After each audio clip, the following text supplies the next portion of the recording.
Good morning, Eastern Oregon. It's Tuesday, April 6th. Tim Seydel is going to join us here in a little bit. How are you, man? What's up? I'm awake. I'm going. I'm on day 6 of the Metrim diet. Holy smokes. How's that going? It's going great. I've had a couple of nights where I was a little bit hungry, but besides for that, I feel great. Yeah, and the first week is like brutal because you're trying to shock your system, right? So like 800 calories a day. 800 calories a day. Let's see, 15, 30, 45, 60. I think 115 grams of protein and 4 pickle spears. Wow. Yeah. Yeah. And you and I had talked before. It's like, it's not uncommon to have 800 calories in a dessert. Right. Yeah. I mean, if you eat 4 slices of pizza and that's like 1,200 calories right there. Yeah. And that's how much you get for the whole day. Yeah. 800 for the whole day. It's tough. It's tough, but I find that if I like keep myself busy, I don't even think about it. Yeah. Well, good. It's a lifestyle change. And my mom always says it takes 19 days to develop a habit. And so I kind of hope that after 19 days, it just becomes, habitual for me to eat 6 times a day and small meals and healthy meals and just keep this weight coming off. So in Metrim, they're just over here close to us. They're right across the street from the marketplace or from, I'm sorry, what's the food place right across the street? Nature's Pantry. Nature's Pantry. Thank you. Yeah. Yeah. Free plug. Yep.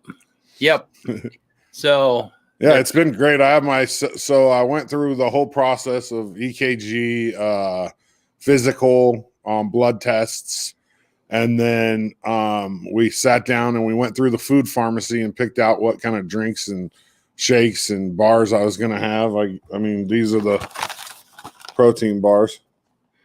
They're not bad actually. They taste good, and then after that, I get a vitamin B12 shot and some supplements. No appetite suppressants or anything. And then I meet with the doctor once a week, and we get my next week's food, and we look at the blood results, and we decide. They kind of tweak it a little bit based on what they see, and we just roll. Now, does it continue to be 800 calories a day?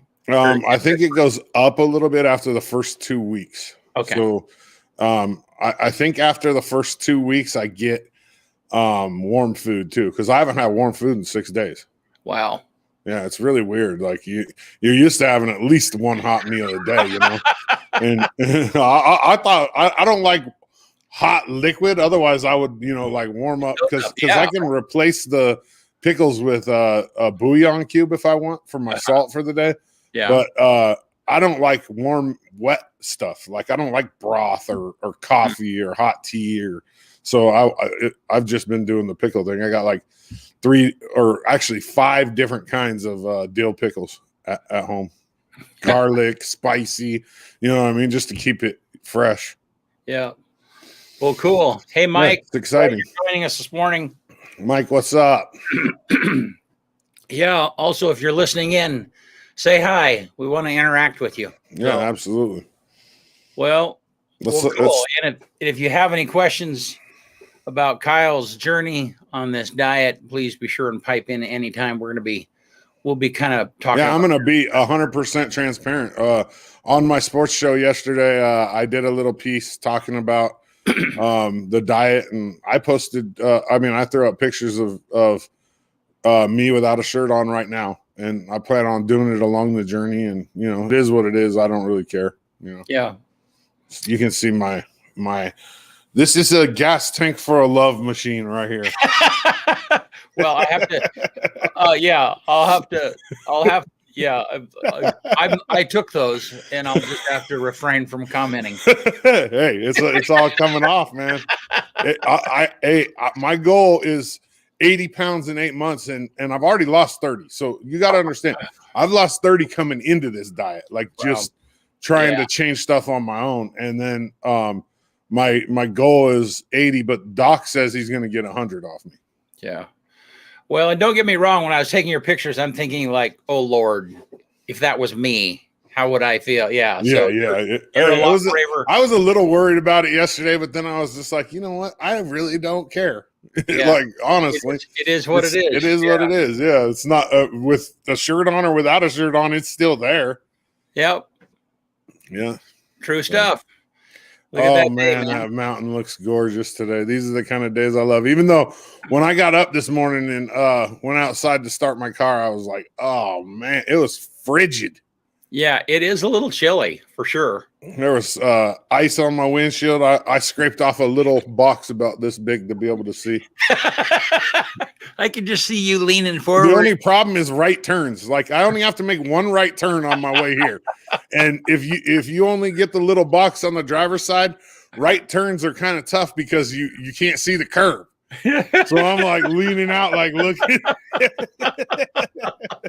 We need a video of that, just of that thing by itself. The old right turn, yep. Yeah. Well, here's Gabe with us. Gonna get up to 60 today. Wow.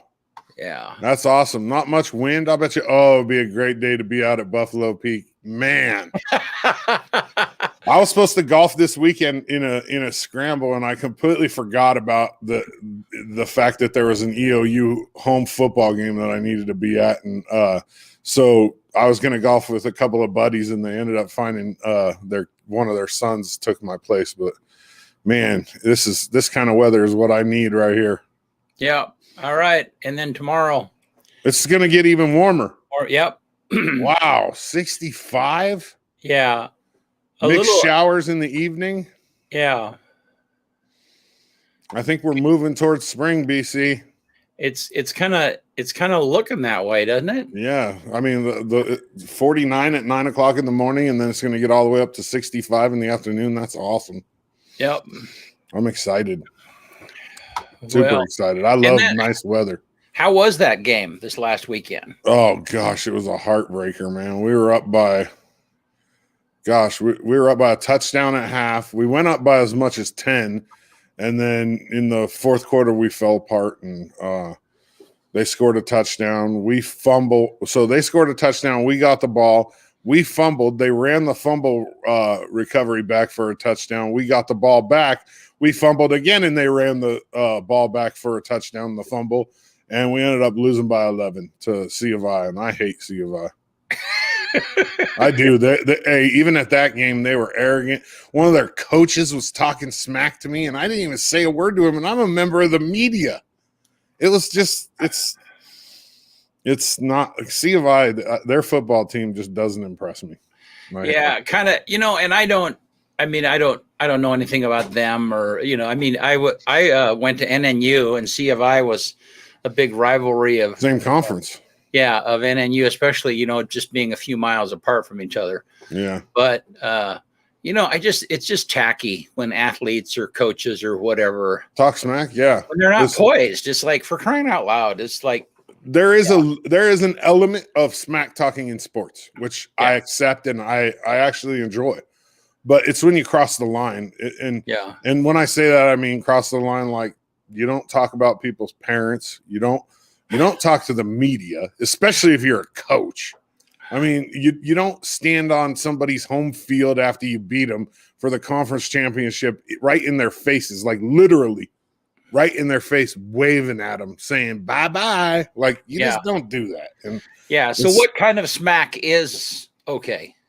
Well, like, I mean, if we're playing, sports and I'm talking, like saying I'm going to sit you down if I'm pitching, that's normal.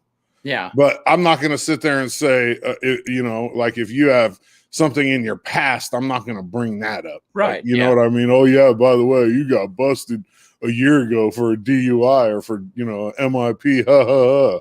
Yeah. Like you don't do that. It's not classy. It's not part of any game, actually.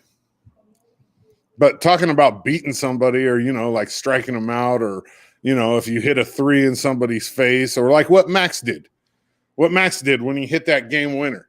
He said, got it. That's like, that's kind of smack talking, but at the same time, it's not taking it over. Yeah. But part of that is just, part of that is just a reaction of like, oh yeah, there it is. Yeah. I mean, so it's not necessarily directed at the opposing team. No, It's just more of a self-celebratory or a thing like between, hey, I can see from here it's going in. Yeah. Yeah, but I think a little bit of smack talking between the teams generates better games. Like, really, like there's more competition. It's more fired up, and it needs to be like that. But you, as an athlete and as a coach, you have to know the line, and you have to know not to cross it. And apparently, CVI's football coach doesn't know that line. Well, hey, we're going to talk to Tim Seydel from Eastern Oregon University. He doesn't have his camera on yet, so I don't know if he's back. Oh, there he is. Okay, so wait, did he change? Did he have an outfit change? I don't know. Bring him in here. I wanted to dress up a little bit, try to look, adult and presented. Should I do a costume change mid-show too? Where's your sport jacket there, Todd? Yeah. I don't own a sports jacket. Yeah, we need to take a break and let him get. Here's my sports jacket. Yeah, it's like being on the show. There you go. I got a little sunshine over here on one side, a little ray of light coming through the. Looks like it's coming through the office. Yeah, it's like hitting you right in the ear. That's all right. Well, hey Tim, we're glad you're here with us, man. Hey, glad to be here. Yeah. How you doing this morning? The sun is shining. That's awesome, right? The sun is shining. Yeah, the sun is shining. I had a perfect ski day on Sunday. It was last day at Anthony Lakes, and my wife and I went up there. And all season long, I've been following people up the hill. And if you're from around here and you drive up to Anthony Lakes quite frequently, you find that you often get behind people who have not driven up that hill very frequently, and so they go slow. And so if you're a local, you're driving, you know how the hill works, you know where the corners are and everything, and you're kind of like saying, come on, get out of my way, come on, get out of my way, come on. Well, Sunday, there was some kind of miracle because there was nobody in front of me the entire way up the hill. I mean, nobody. It was a perfect drive. We got to the top, and I told my wife, I said, I'm done. I had my days started out so well. I could just turn around the parking lot and drive home right now. We don't even have to ski. But as it turned out, we stayed and we skied, and it was fantastic skiing. It was great. The sun was out. It was that spring skiing conditions, and we got to hang out at the top of the hill at Creston's, which is a little yurt they have set up in there, and they serve burgers and stuff, and sit up there and visit with some friends and ski with them all day. And it was a great day. So we counted that as kind of a perfect end to wrapping up the ski season. So now everybody can move into all the other seasons. Yeah. So that was Easter Sunday. That was Easter Sunday. Yep. At the top of the hill. That's awesome. At the top of the hill. Beautiful. We call it the Church of St. Anthony. I can it's see, it's almost like going to church. It's beautiful up there. I take a lot of pictures up there, and I throw them on back of my Zoom meetings, and people are always saying, where's that at? I'm like, that's my backyard. That's less than an hour from my house. We can drive up there, park, we can ski. And that's the view up on top there. When you're up top there, you can see, clear over you can see the eagle caps. You can see all the way over to Idaho, essentially, and just the beautiful 360 view up there. And you can't beat it. And a lot of people found out about it this year because of COVID. We had a lot of folks traveling from outside of the area to come up and ski at our little ski hill, so it was packed. So there was a lot of those slow drivers going up the hill on Sunday mornings, which my buddy Chris and I just drives us nuts. We get up there and I followed some guy going 12 miles an hour up. I mean, Washington plates, we don't know, probably just being really cautious. We might do the same thing if we were driving a hill somewhere else, but it was pretty funny. But yeah, that's our weekend activity during winter. And since we were able to ski this year, it was really nice to be able to get outside, and go do some outdoor activity like that once a week. Last time I was there, I broke my hand. But this is like 20 years ago. I ran into a tree and broke my hand. You must have been cruising pretty good though. I didn't know how to stop very well. That's the problem. That's always a trick. That's a problem. Yeah. When I was in college, I went skiing up at Bogus Basin with a guy about your size, Kyle, and he'd never been skiing before. And that was it. His whole plan was put my skis together, go straight down the hill, and just roll at the end. I mean, that was stopping, But I kind of knew how to stop tips to get, like the rookie stop tips together. Yeah, but it yeah. Mm-hmm. Yeah, that's what we call it, pizza. And then when you go parallel, French fry. So when you're teaching your kids, you yell at them, pizza, French fry, pizza, French fry. and so you can speed up and slow down and control your skis. You do see people doing that all the way down. Just do that all the way down the hill. Do they still? Is Spout Springs still open? It has not been open the last couple of seasons. Oh, okay. Because I skied there after Anthony Lakes. Like that was the last place that I skied. We took my dad's brother came up from Southern California, had never been skiing before, and so we took him up to Spout Springs on the little bunny hills, and just goofed around all day. That was pretty fun. Yeah, they have a nice little bunny hill up there. Yeah, our oldest daughter learned to ski up there, and then we switched over and we're skiing more to Anthony Lakes. From there on out, all my other kids learned to ski up there, and it's really a special little place, especially for locals. We hate lift lines. We like good parking. We don't like to follow people up the ski hill. But everybody likes the idea that they were doing well this last season and making money and being able to keep the place open. And now everybody just wishes could we open the backside? Could we add some more runs? But they've done a fantastic job of just opening up some of the terrain so you can ski up there, and it's just the place to go around here, and you just can't beat it. Well, and you probably talk to, when you show people your Zoom backgrounds, you're on a lot of Zoom calls with people outside of the area. So talk about a little bit about what you do and kind of how you got here, Tim. Sure. So I'm the vice president for university advancement. It's called up here at Eastern. That primarily is all the external relations for the university. So that includes government relations. So yeah, a lot of Zoom meetings with folks across the state and of course legislators. And we also oversee the EOU Foundation and the EOU Alumni Association. Those are all staffed by folks on our team here in advancement. And we also manage and oversee all the marketing for the university. And community relations and economic development. So again, a lot of forward-facing or external-facing operations are run through our offices. So when you see news articles in the paper, a lot of times have been coordinated by our office, or articles in magazines, or if you hear us on OPB or in other media sources, that's usually coming out of our shop. And we have a great team that puts all that together, led by Justin Montgomery, our marketing director, and then the development side. And the foundation and alumni and all that. We have a new executive director of philanthropy on that side. Her name's Emily Adams. She just joined us here a few weeks ago and is doing the classic drinking from the fire hose, getting all started up and getting all the information out. We're a little shop, but we do a lot of things up here. And I have a great team of people who just make things happen. Even yesterday, I just popped a couple notes out and said, hey, looks like I'm going to be on EOAlive tomorrow. What do you think? And with a matter of minutes, I had a 2-page document team shared with me about talking points and things I could cover and go over. So I've got that up on my screen. So I don't want to let down Justin and Vicky and make sure that they know that I'm going to use their talking points. So that's a lot of what we do. Yeah, a lot of the external stuff. So yeah, lots and lots of meetings. I can be on a Zoom meetings back to back for all day. And with people all over the state. And that's kind of like I like to show off the valley. And so in the winter, it's ski pictures. And in the summer, I take pictures like when I'm out riding my bike around the valley. I'll put those up too. And because in the winter, it's the snow and all that. And in the spring and summer, I could be out at Ladd Marsh or Hot Lake, or I'll ride my bike out to even out to Elgin and back and take some pictures out there. And people are just always amazed at just how gorgeous it is out here. And I say literally that I don't have to drive anywhere to do this bike ride.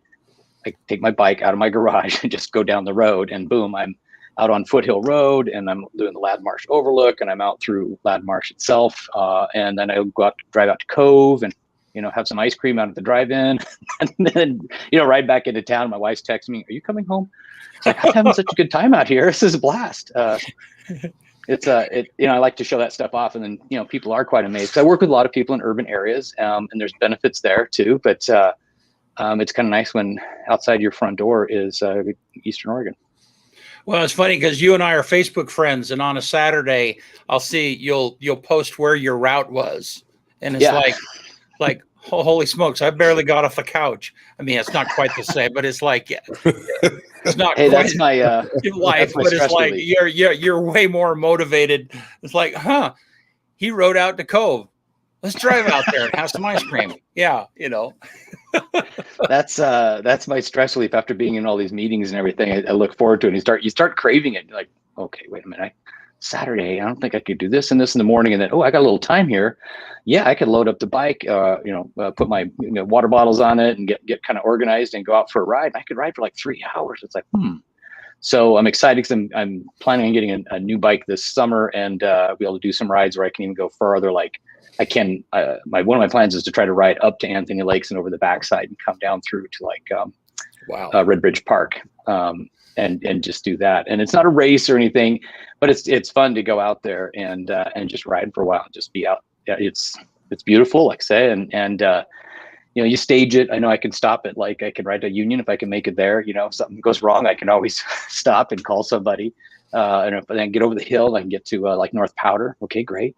And then kind of make sure I got everything ready to go, and then maybe try to ride up to Anthony Lakes. And of course, if the lodge is open in the summer, that's good too, because then I can always stop up there if need be. So that'll be a good ride up that hill, though. My biggest concern is it's not making it; it's getting run over. So, well, yeah. You might have a local behind you going like, "Oh, for crying out loud, he's going 12 miles an hour." Come on, buddy, get your bike going.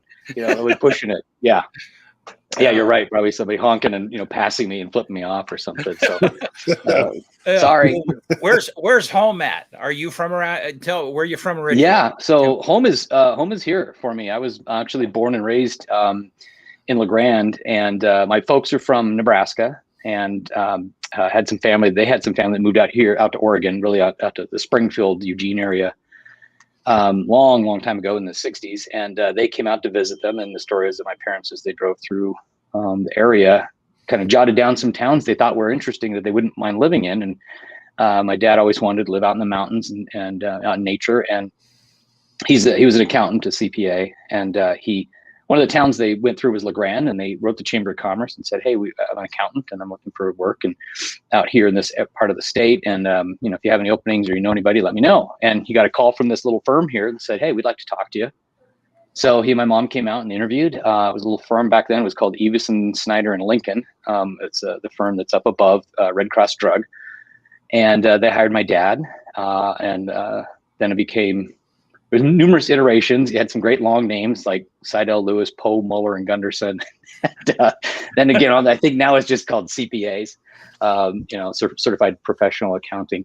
But that's I grew up going to that space a lot of days after school, after practices and things. I'd walk down there and wait for my dad, and then I grew up out on in town here on Cedar Street for quite a while. And then when I was in middle school, we moved out to some property out on Mount Glen Road, and then I grew up out there on Mount Glen Road. I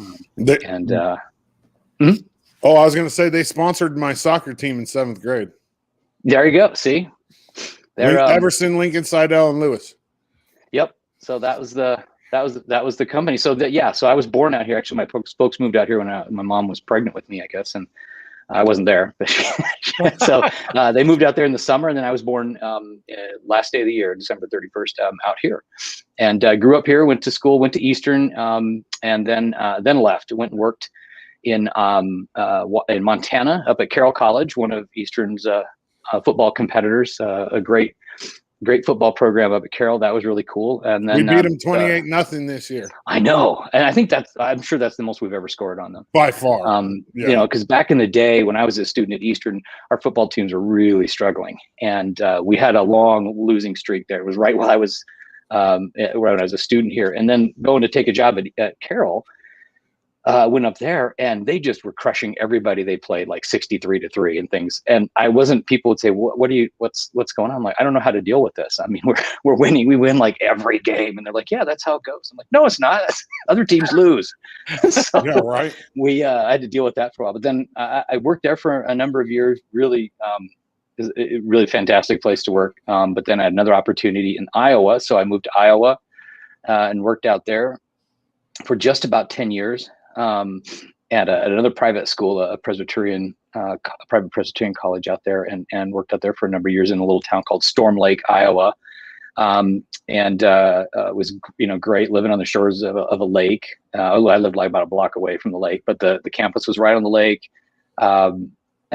Went from being an assistant director of public relations, essentially, to the director of university communications there. And then we'd had some turnover at Eastern, and some, of course, been staying in touch with people here. And one of my buddies who was still working out here said, "Hey, they've got an opening. You should apply for it to come out here and run university relations for Eastern." And I said, I'm good. I'm happy. I really like what I'm doing, and everything's going good.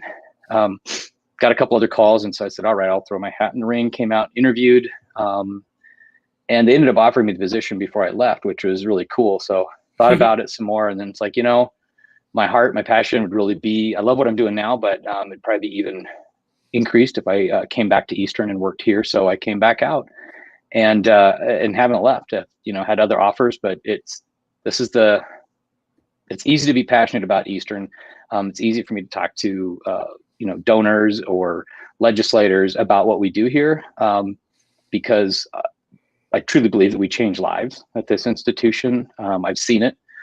I've watched students go from a struggling, single parent trying to raise their family and literally get off food stamps, to have a caring, nurturing relationship with our faculty and our support staff and our academic advisors and folks, and graduate and watch them.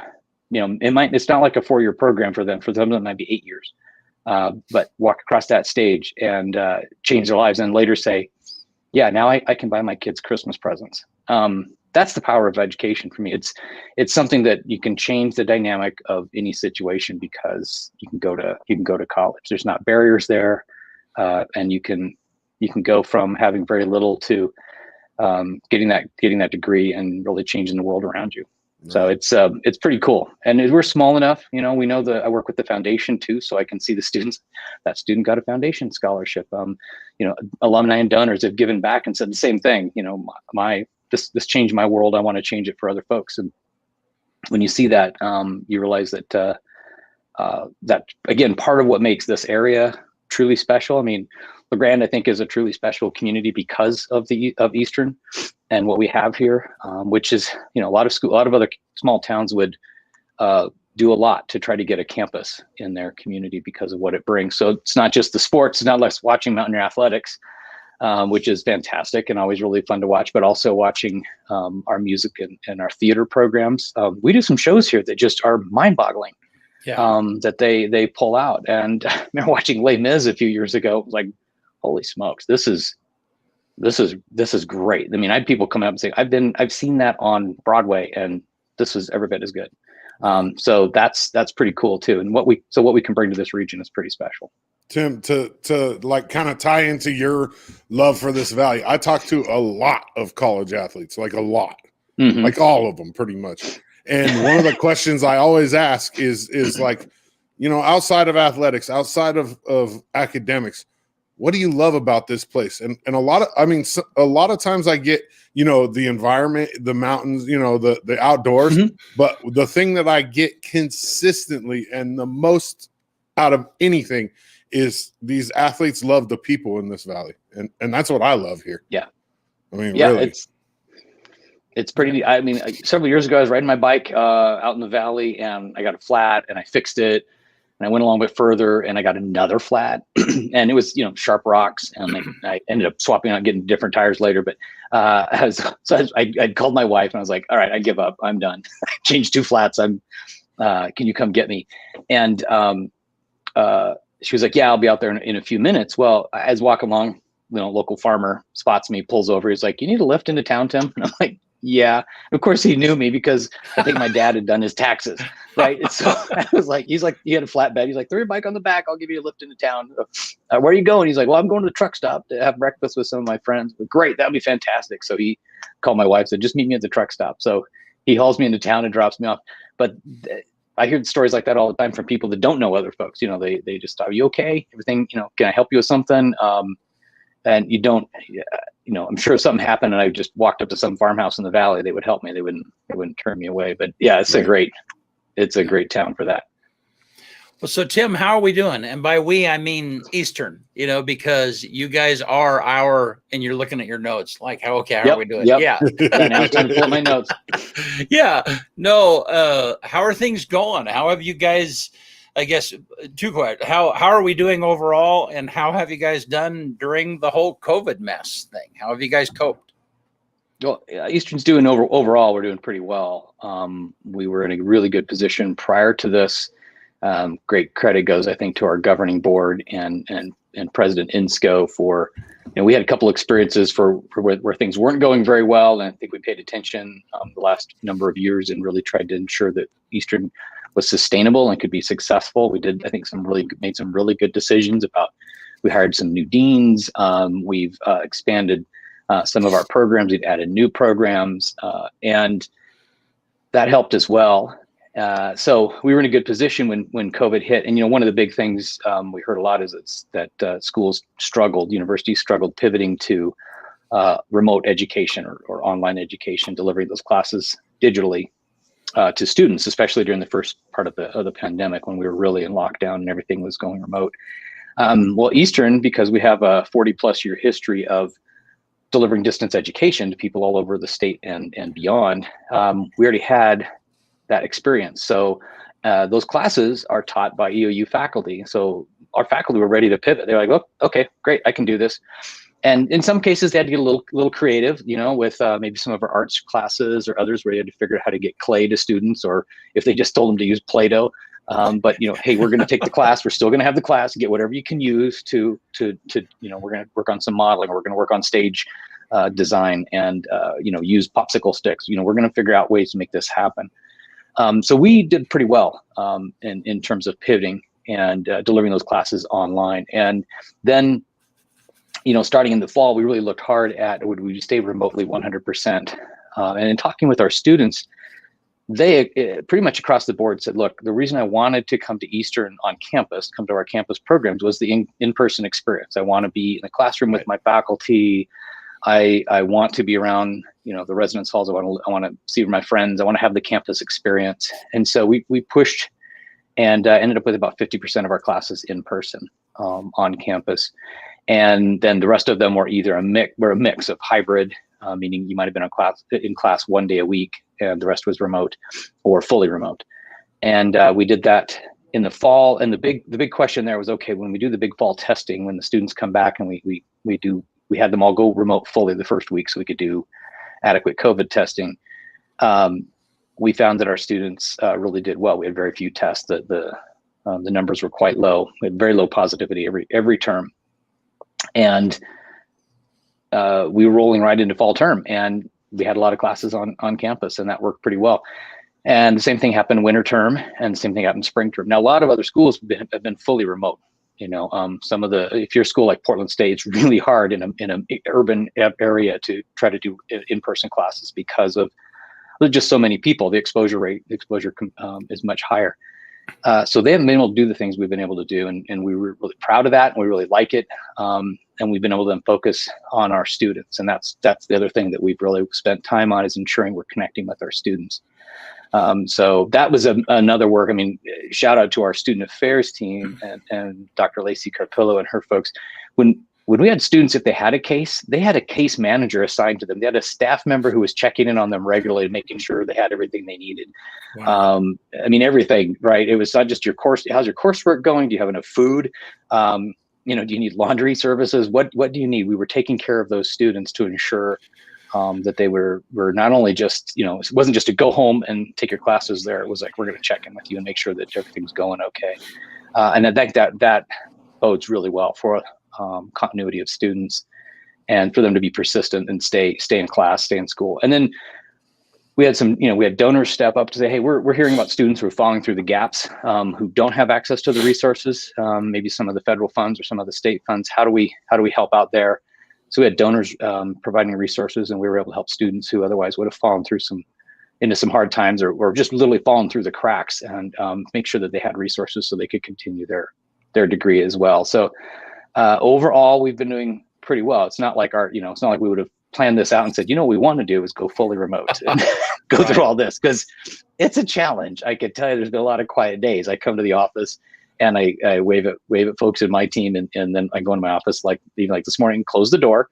And I had to put a note on today though that said, I'm on air live with EOAlive, and from this time to this time, so people don't just come barging in. But a lot of times you come in and you're in meetings all day long, even though you're on campus. But we feel it's important that if we're asking students and telling students they should come to campus, that we come onto campus too, and Right. we're here. Yeah. And it's great.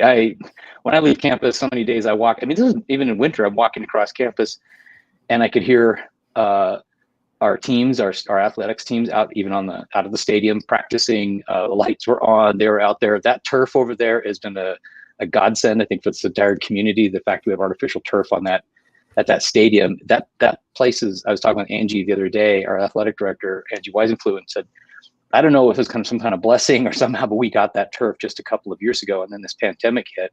And I tell you, everybody's using that turf.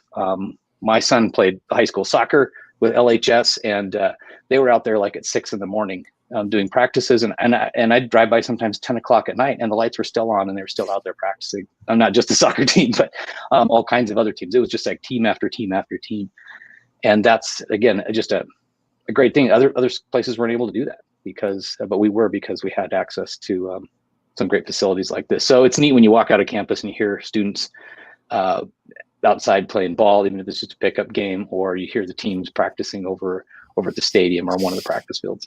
That turf in the gym, with all the sports going on right now, with every sport going on right now, that turf in the gym are literally being used from 6 a.m. until 10 p.m. every day.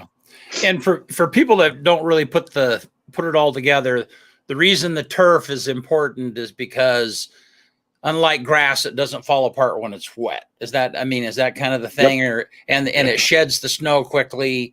I mean, all of those Right. things. People might not vacuum understand the that. snow, or you can move the snow off of it. Grass, you're just gonna. Yeah. Right. Yeah. Yep. You can literally. Yeah. We've got the equipment to do that, and so it can be used literally year round. I heard from a little birdie that there's a thing going on with EOU in the city that the baseball field down at Optimus is going to get turf too. We're in conversations with them, with adding baseball back after a little hiatus. We're looking at what we can do for fields and access to fields, and of course, ensuring that we have a great place to play. And so that is one of the things I know that our athletic director, Angie Weisenfluh, is talking with the city about what's possible to down there. And then we're also looking at, eventually what we can do long-term up here on campus to expand our softball baseball complex. And there's some work that needs to go into it, but it's a heck of a plan. And it'd be so great to have, baseball back up on campus. Bring back Snowflake. One of the things I learned, is that the way Snowflake was originally positioned, the batters were many times batting into the sun, so you're looking right into the sun when you're trying to bat, and that is not a good thing. And so in one of the configurations we're looking at is actually flipping it 180 degrees, and it'd be along the south end of campus, so the field would be really adjacent to the current softball field, but you'd be batting away from the sun, literally in the opposite corner, so you'd be hitting really towards campus. If you hit it hard enough, you could probably get it over to Inlow, but that'd be a pretty good swing. You'd be hitting it in the same place that you hit down at Optimus. Optimus would be, the same direction. Yeah. Yep. Exactly. So that would be a really nice addition in there. We need to fix up our softball complex as well. We got some drainage we want to take care of there to make sure that field can be played upon regularly, and then look at this a baseball area that would be the same thing. It could be used quite frequently, and then that pushes if you go east on the south part of our campus, that pushes out some of our practice fields. So it's some configuration there that we're going through right now with our facilities director and a stakeholders group, and taking a look at what all we can do there. But the first step was adding back baseball and getting that going again. So we're really excited about that. And then lacrosse. If you haven't watched lacrosse, that's a pretty cool, fast-moving game. Oh, I've watched it. I've learned a lot from Coach P and the lacrosse girls. I think a lot of people out here was like, "How do you play that game?" Yeah, I had no idea. Yeah. Well, so Tim, big shift. Tim, growing up, you're kind of in a little bit of a unique position. Both you and Tom, grew up here, and you've continued into EOU and the education thing. But there is, you know, I guess I want you to speak to a little bit of, there is for people, for natives, people that have been here a long time, there sometimes is a disconnect between LeGrand or the Valley and EOU. It's almost like EOU, and part of that is because it's big, you got a complex, you're pretty self-sufficient, you know, and you're almost like your own little town up there. And it's just easy for folks here that are not connected. I mean, if they don't have a student or they don't have a grandson or whatever the case may be, it's easy for them to take for granted or to feel disconnected from EOU. Talk a little bit about, I don't know, brag about yourself, brag about EOU, and talk about some of the benefits that people might have forgotten of having EOU here in our valley and how that enhances our entire community. Well, the benefits are pretty significant, right? You can go right to the economics of it. Those students that are coming to our campus, let's just start with the students. They are they're living on campus usually their first year, sometimes a couple more years, but many of our students end up living in the community, so they're paying rent. As long as they're paying rent, that's just not it. They're paying utilities, and they're buying groceries, and they're buying gas, and they're spending their money in the community, and that's a multi-million-dollar multiplier just with the students alone. And then you look at our staff and our faculty; those are long-term sustaining jobs. Those are good jobs in the community. Those folks are buying houses and, of course, paying taxes and buying cars here locally. And I'm a big proponent of shopping locally. And we have, great support from our local businesses. And I love going into the business. We had to buy a new dishwasher not too long ago. My wife and I were talking about it. We bought it.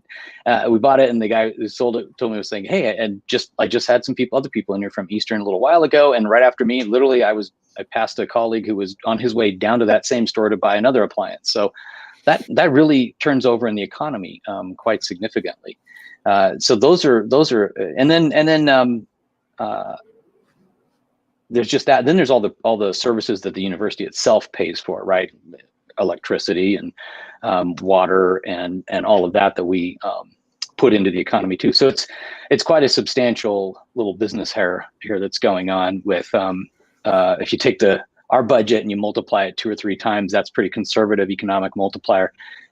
We're into the hundreds of millions of dollars of economic impact that is really, really, really critical for this community. And there's all the problems that go along with it too, like, gosh darn, those students parking along the side streets, and people hating that. And I've said, folks, well, would you rather we not have the students? Because then we don't have the parking, we don't have the students, you don't have the parking problem.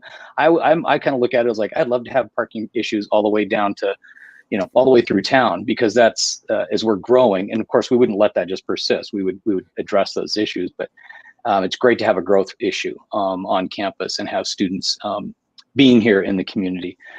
I also encourage people that I usually tell people, if you think that we don't have good community support or people don't like us, you should come up to a preseason football game at Eastern. You can go up there in late August, and we may be playing a game, and the stands will be full. And those are not all people from the university. Those aren't full of students. There's some students there, but there's a lot of people there from the community. Or you go up to one of our theater productions, and there's standing room only because there's people driving in from John Day and Enterprise and over from Pendleton and Baker City to come and watch those performances, because there's nothing else like that in Eastern Oregon. So as part of our mission is to be the social, cultural, and economic hub of the region, and that's really what we are. And that's part and parcel of why we went after designation as Oregon's Rural University. I mean, that's what we are, and that's something that we've been, I think, missing a little bit, was that idea of our own identity and saying we're Oregon's Rural University and we're really good at it. And it was funny when we first went through it, people were like, whatever, go ahead and get that resignation. And then I'm in meetings where people say, well, our campus is rural too. We serve a lot of rural people too. And so rural has gone from being kind of this model of maybe being backwoods to being really neat, right? We have a lot of more people who are coming out to this region from the metropolitan areas because they want to go ride their bikes at Mira, or they want to drive up. And people were coming out here I can tell you again from this last ski season, lots and lots of vehicles in that parking lot from people who brought their trailers or their RVs or their vans and parked up at Anthony Lakes and were up there for a weekend, and they were coming out from Portland and just blown away by how beautiful the scenery was and the people and what we have to offer up here. So it's pretty dramatic, but that all brings people out here, right? And that all brings people to the community. So, when that's come up, I've always asked people, tell me exactly what it is. Usually we can't really pin it down. It's something amorphous that they really can't say, I want to see more students in my business. It's like, all right, well, we can talk about that. We can address how we could potentially get more students into your business. But a lot of our students and our faculty look like everybody else. Again, being a parent, I've sat on the soccer field and had people say, yeah, it's too bad Eastern's not engaged. And I can go around the field and say, okay, you see that coach over there, PhD in history. You see that coach over there, that mom over there.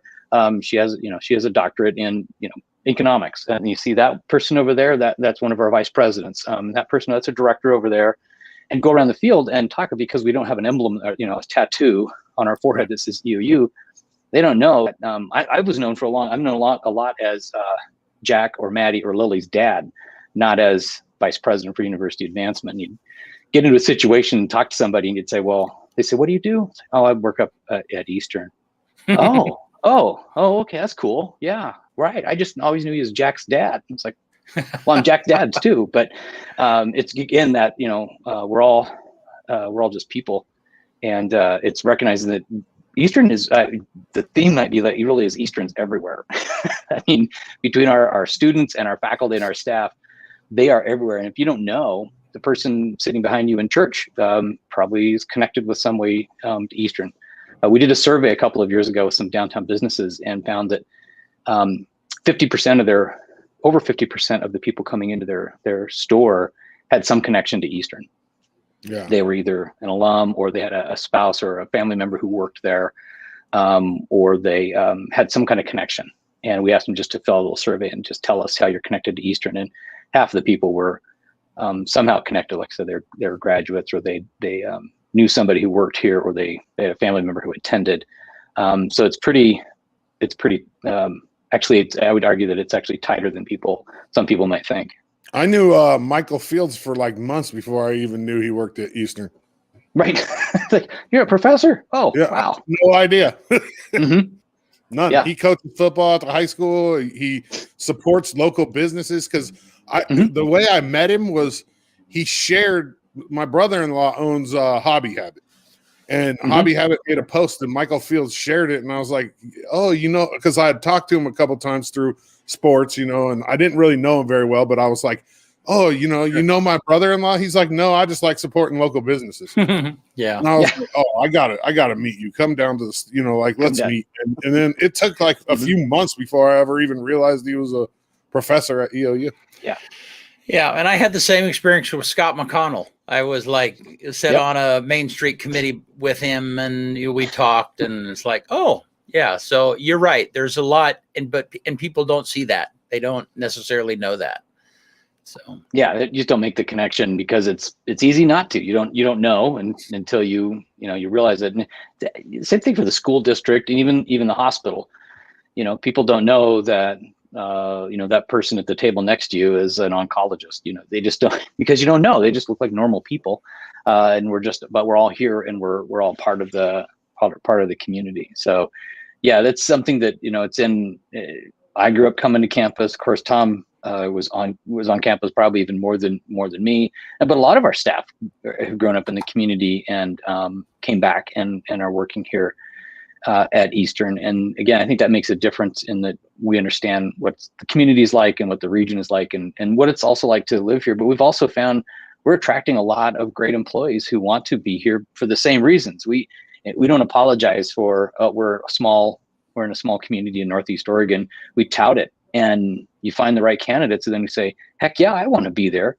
Right. And when they come and interview, they tell you, well, the reason I chose Eastern is because I want to be in a small town with a university and a great hospital, good schools, and around the mountains. And when I came to Eastern, it was like, this is perfect. Are you kidding? And you're doing things, you're moving forward. I was just chatting with our dean, our relatively new dean of the College of Education, and he was came out here from Kansas, and I'd been in Iowa, so we were talking about that. But then he asked, what brought you out here? It's like Easton was moving and grooving. We were doing great things. We had a fantastic programs. This is the kind of community he wanted to raise his family in. It's kind of hard to beat. And when you're looking at those factors, and you find the people who want to be here and are like, when you say, well, major shopping is a little ways away, they say, and that's not, if I want that, I'll move to that town. I want this small town environment. I want to go to farmer's market on a Saturday morning, and literally every third person I bump into is somebody I work with or I know or is my neighbor. And that's what you get in a town like LeGrand. Yeah, they say 6 degrees of separation in LeGrand. It's like 1. It is. I'll tell you, I have taken new people around, and of course, new previous presidents and others, and would be walking through and talking to people and introducing and saying, oh, that person, I'm related to that person, and that person went to high school with them, and that person my sister grew up with, and that person, and many of them were like, worked with my dad, or my dad, they were clients of my dad's at his company, and it is there's all these connections, and people would say, do you just know like everybody? Say, well, that it's in a small town. It doesn't take long, but when you've been here a while, you do have those great connections, and they're easy to make and to retain. So my kids hate it because for years they've one of the emergency contacts, I will tell you, for one of my kids is a senior police officer. And it's not because of a bad thing. It's because it's a long childhood friend of my wife and I. It's just this connection that you have in town. And so if my kids are out doing something, not that they've been in any trouble, but if they're out, a police officer will drive by and wave at them. The sheriff lives down the street from me. I have state patrol on the other end of my street. Two state patrol actually on our street. So that's just the kind of town it is. Yeah. It's a pretty neat place. I know where you live now. You just got to figure out which house. No, we do. The production side of what we do we do work for you guys and also for the hospital on the promotional standpoint. And it's funny, we did a big recruitment video for the hospital. It's been a year ago or so, and all of those things that you mentioned. I mean, this is a recruitment video for professionals, for physicians, and so on and so forth. And all of those things that you mentioned that are wonderful things about living in the area. It's easy for us to forget, I mean, if you're a local, you just kind of like, it's just our town. We don't, you go to work, you're busy, you're raising kids, you're doing whatever it is that you're doing. And you forget about all of those wonderful outdoor things that are close and available, so you're right. It's awesome. And we forget about it is. I encourage people to maybe, it's one thing to go out of town for personal reasons. I have to travel quite a bit for my job, government relations. I spent a lot of time in Salem. Obviously not during COVID, but all the previous years, a lot of trips to Salem, particularly during a legislative session. That's a roughly 5-hour drive each way. And after I drive to Salem and I'm in an urban area for a few days, and I drive back and I fight through the traffic in Portland, and I finally get out to like Gresham and I cross the Sandy River Bridge. It's like, I can feel I can decompress a little bit, and then I get a little bit further and I get to Hood River feeling a little bit better, get to the Dalles a little bit better. Arlington, I feel like I'm home free. And when you spend some time doing that, and you're doing it for your job, you quickly, I think, realize how great it is to be able, and people would say, oh, it's a bummer you have to drive so far. It's like, yeah, but when I get home, I've been down there, 3 days of just overcast weather, rainy, drizzly. And I drive here, I get to the base of the Blue Mountains, and I'm driving up Cabbage Hill and pop out into the sun, and it is just beautiful. It's like, yep, this is why I drive back here every day. Yep. And you come over the hill and you're dropping down into the Grand Ronde Valley, and you can look over and see, you can look out to the right, one way and see the elkhorns. You can look ahead, see the eagle caps. It's like, Shangri-La kind of a scenario. So it makes you realize, oh, this is a great place. This is a pretty cool place to be. I lived in the Salem area for 20 years, so I've made that drive a lot of times. My parents lived here. Yeah. My thing is when I'm as soon as I can see the valley, I do this little thing where I snap and punch the visor and I say home free. Home free. Every time. Yep. Yeah. Every time it's I do. cool. As soon as I can see the valley. Yeah. Yeah. Well, and when I was interviewing physicians for the hospital recruitment video, that one of the physicians explained it really well. And he said, you come out of the gorge and it's kind of flat and you think, oh, that's, the rest of Eastern Oregon is like that. And then you get over the Blues and you come down into the Grand Round Valley and you see this little jewel, this little nugget that a lot of people don't even know is there. And that's absolutely true. So they're absolutely right. I think it scares little people for a while. I remember years ago, President Creighton, who hired me here, was telling me when he came out, he and his wife said, "Oh, we'll land in Portland.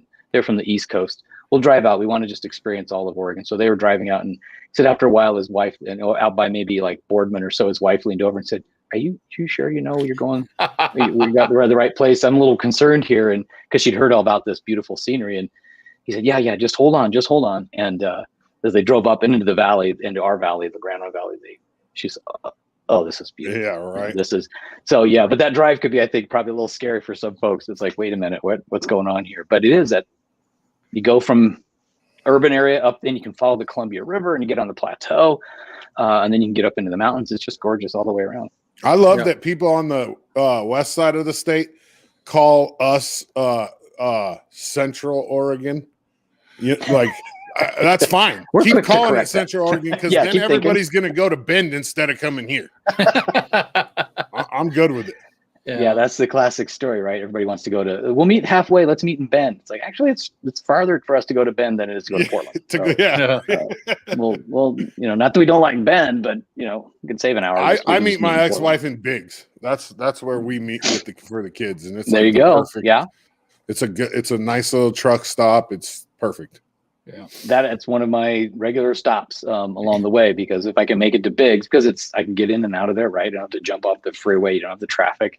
Right. You know what's there. I've got Subway. I've got, Hey, they used to, at that cafe travel there. So when I was in high school, we would play the 4 Central Oregon teams because we were in the IMC, and that's where you turn to go to Bend on the bus. Well, that cafe right there used to have a burger challenge, and that burger, I mean, it was it was a monster. Yeah. Cool. We used to look forward. I didn't know that. Yeah. Yeah, a lot of stops. I know a lot of our teams, stop at Biggs. That's high school and college. So that's again, it's part of the trip. Makes it fun. Well, Tim, thank you. Anything else before we take off that you want to mention about EOU? I think the thing that forecasting out, we're still planning. Yeah. We're still in person, have in-person classes this term. This fall, we're still planning on having in-person classes. We actually hope everything rolls and we can be 100% in person for the fall term. There's a lot to do a lot going on between now and then, and watching numbers and everything. And we're excited that now all of our employees are eligible to get vaccinated. So that's a big deal for us to get folks vaccinated, so we can kind of get fully back into campus life. And again, the thing is the whole reason we're here is to serve students. That's the whole reason. It's all about the students, and we want to make sure that we can help support and serve those students. So we're looking forward to being in person in the fall and having those students back on campus and enjoying the whole campus experience that we all look forward to. So that's what's on the forecast for us. Nice. I read a thing today where Biden says that everybody's eligible for vaccination on April 19th. So yeah, I think that's correct. I know. Well, I know in the state of Oregon, May 1st, I'm pretty sure is when the governor was hoping that everybody would be able to have access to it. Well, wouldn't the president kind of take? I mean, if the president says April 19th, I think that would probably ride, wouldn't it? We'll see. Yeah, we will see. Yeah. We will see. The trick is, I know that CHD is working their tails off to try to get people vaccinated, and their work has just been great. I mean, we meet with them every week, and talk with Carrie and George, and they've just done fantastic through this entire thing. I can't give them credit enough. Very, very, they've been very calm and methodical in their approach, and non-reactionary, but very thoughtful. They've about done a how to great apply job. it. They've done a great job. Yeah, they have, and I'll have a live conversation with Carrie at 1:30 today, continuing our talk about awesome. the Yeah, COVID update. So yeah, They've done a yeah, great they job. have done really well. All right, well, thank you, Tim. Thanks for stopping in bet. this morning. Yep, Appreciate Anytime. you. and we appreciate you. Appreciate I know the work that you guys do and your crew. Thanks a bunch. Love doing it. All right, All we'll right. talk to you later. All right. Bye bye. All right, let's bang through my stuff and get out of here, BC. All You righty. ready? My list is kind of long today because there was a lot of stuff that happened on this day. In Okay. 1896, the first modern summer Olympic Games opened in Athens, Greece. The American James Connolly became the first modern Olympic champion when he won the triple jump. 1906, world first animated cartoon is released. It's called The Humorous Phases of Funny Faces by J. Stewart Blackman. 1924, 4 planes leave Seattle on the first successful around-the-world flight. 1930, Hostess Twinkies are invented by bakery executive James Dewar. 1931, the first broadcast of Little Orphan Annie on NBC radio. 1973, Yankee Ron Bloomberg became the first designated hitter in baseball, and he walked on the first at bat. 1975, the Rocky Horror Picture Show closes at Belasco Theater in New York City after 45 performances. 1977, the Kingdome opens in Seattle. Seattle Mariners' first game, they lose to the Angels 7-0. The top song in 1991 on this day was Coming Out of the Dark by Gloria Estefan. And my quote for the day, my positive quote for the day is by George Bernard Shaw. And it's a life spent making mistakes is not only more honorable, but it's also more useful than a life spent doing nothing. So let me say that one more time. A life spent making mistakes is not only more honorable, but is also more useful than a life spent doing nothing. That's all I Good got stuff. for you. Look at that weather. That beautiful. Oh, man, it's so nice. Yeah. So nice. Yeah. Get out there and enjoy it today. So nice. Yep. It's gonna be in the 60s today. So Wow. Yep. all righty, Thursday. man. All right. Talk Thursday, soon. we're back. All right.